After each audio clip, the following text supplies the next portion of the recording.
Hello everybody and welcome back to our channel. Are you a member of this family? If not, hit that subscribe button right now and become part of the family. Guys, today is a more serious video because it's something to do with your health and what we're all going through right now. I'm sure just like me, you've tried to get your hands on a face mask. With the corona running rampantly around the world, it's almost become impossible to get a face mask. Now, we have a fantastic video today and a proven method on how to keep your family and yourself safe during this coronavirus. Possibly one of the best things is that you already have all these things in your home, and it's not going to require a great amount of skill to make this. So stay tuned to find out more. Now, wherever you are in the world, you're feeling the effects of the coronavirus. My city is going into lockdown in a few days, and I was at the store today and I couldn't believe the number of people that are wearing masks, but people that just don't even have masks, they're just wearing their t-shirts up over their face, they're wearing scarves around their face, and one has to wonder, is that really going to help? Now, there's a lot of theories about face masks. Some people think that you shouldn't be buying them because you should be leaving them for the doctors and the medical facilities to have. Whatever your theory is and whatever you believe, you cannot argue with the fact that by wearing a face mask, it does prevent you from touching your face, and that is one of the ways to spread the virus. Now, we have found a way to make your own face mask to make sure it is as protective as can possibly be using certain materials, and that way you don't have to buy some of them that are out there, because there's a lot of crazy scams going on Facebook as well, people selling all kinds of weird masks. Make your own. I have to say though, this does not replace a medical face mask, a surgical face mask. It is not the same quality. It's not going to stop the same amount of microns as that. So when I was unable to find masks or to purchase masks at the store or even online, I thought, what am I going to do? I've got a big family, and there are going to be times that we're going to have to leave the house, even in lockdown, to buy groceries or to go to certain doctor's appointments. What are we going to do? I want to protect my family with a mask, and the only thing there is to do is make our own. So I've researched all the various methods, all the different types that are out there, and I found something tested by a university, Cambridge University, and I think this is it. This is the greatest one I have found so far. Now, I looked at 4 factors. Cost. Is it affordable to make? I looked at reusability. That for me is important because I can't go purchase and I can't just discard. Am I able to wash this, reuse it? I looked at ease of making. I don't have fantastic sewing skills. How easy is this thing to put together? And then probably the most important factor is, how safe is this? Is this really going to protect me and my children from the coronavirus? Okay, let's look at the science. Cambridge University fired bacteria through various textiles that you find in the house. Things such as a vacuum cleaner bag, things such as a cotton blend t-shirt, things such as a dishcloth or a tea towel that you get in the kitchen. And these things measured up very highly. Now, the vacuum cleaner bags performed the best. They prevented the most amount of microns from entering. Then there was the dishcloths or the tea towels, and they performed surprisingly well. And then of course the t-shirts, the cotton blend t-shirts. There was also pillowcases that did pretty well as well.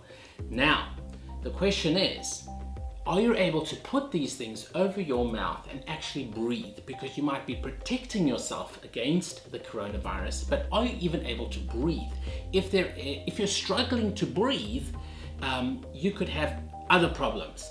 And so they compared all these elements. When comparing all these elements, the researchers found that the pillowcase and the cotton blend t-shirts performed the best. They prevented quite a lot of microns from entering, and different size of microns as well.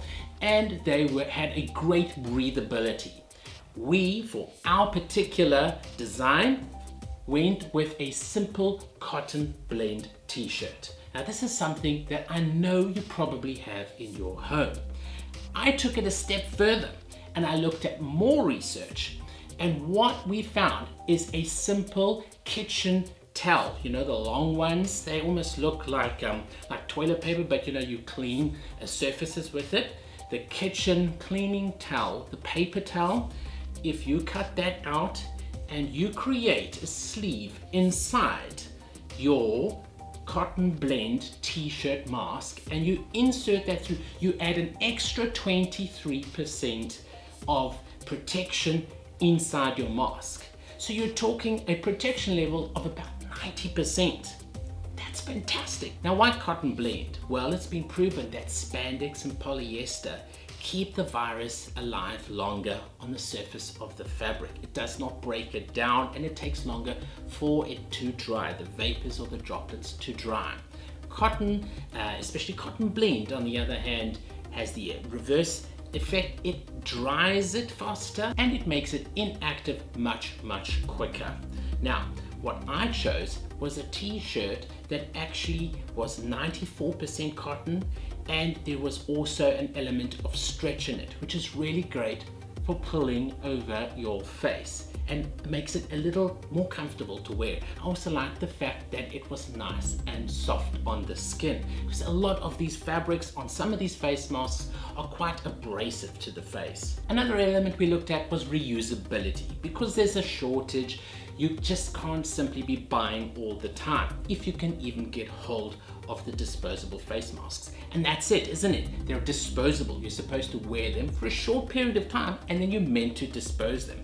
But people are doing all kinds of crazy things and re-washing disposable face masks. They're washing face masks that shouldn't even be washed in the first place, and they're actually destroying the fibers and the textiles, making it quite inactive and really not very protective at all.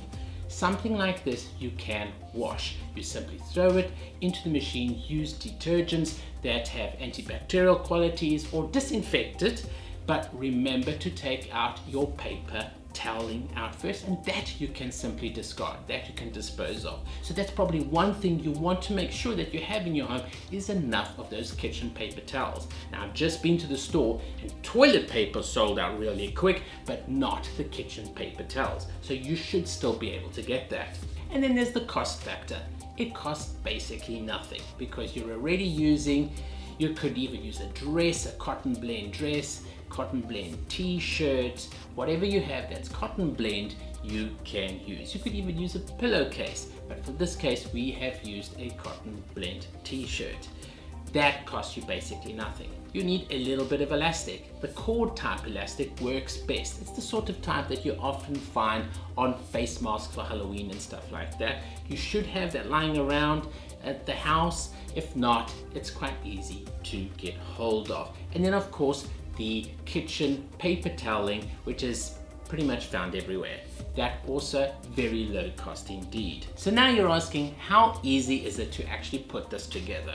Do I need to be an expert sewer? You do not. Now what we're doing is we're putting the actual patterns on our blog. I'm leaving a link down below where you can go straight to our blog page and you can get the patterns absolutely free. I'm putting a pattern for an adult size, perfect for men, for a medium size, perfect for ladies and teenagers, and a smaller size that is perfect for your younger children. Now remember, I'm leaving the pattern and instructions on our blog. You can find the link down below. The first thing you're going to do is you're going to cut 4 pieces of your cotton blend fabric in this shape. Then what you're going to do is put 2 together, and you're going to sew around the rounded edge. Once you've done that, you're going to sew just a slight hem on your ends. That's purely to stop the fabric from fraying. Remember, we want this to last for a few weeks because we just don't know how long we're going to need these masks. Now what we're going to do is sew these together. So this one you'll turn in like that. That one will remain the same, and you're going to put this one inside there, And now what we're going to do is we're going to sew it like this.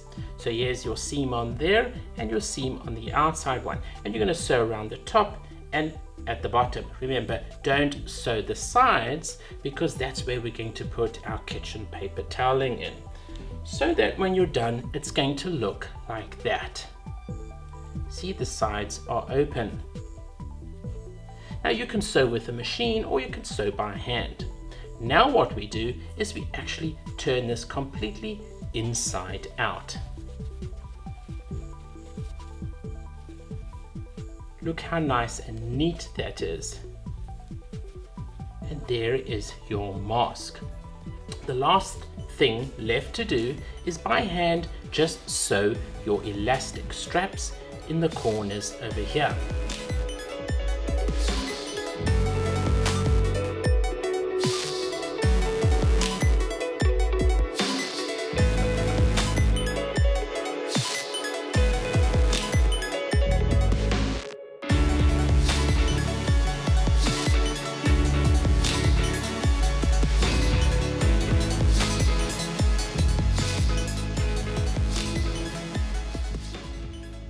Remember, I'm leaving a link down below to my Detail blog where you will find the exact pattern and sewing method so you can make your own. Now, one thing you want to be sure of when putting on your mask is that you are completely protected and covered. You don't want little gaps on the side. We changed the design of this particular mask to make sure that there were no gaps on the side. You want to make sure that this is nice and secure on your nose, that this fits perfectly underneath your chin, and I can feel that completely everywhere here I am covered. You will have your paper through there. That's going to now absorb any moisture, and you're going to have 2 double protection layers of the cotton blend. I have to reiterate the fact that this does not replace a medical mask or a surgical mask. It's not going to offer the same amount of protection, but this is the next best thing that I could put together from things in my home. This is your perfect DIY face mask. From me and my family, we just want to say that we are supporting you, we are with you, and we are praying for you. This is something that is affecting everyone around the world, and now is the time to band together. Now's the time to forget our differences, to come together, and let's fight this all together. In small ways like this, we can make a difference. If you make a few of these, hand them out to some friends and family. I hear that hospitals and clinics are even accepting donations of homemade face masks. Something for you to consider as well. Guys, we're praying for you. We're hoping for the best for you. Until the next video.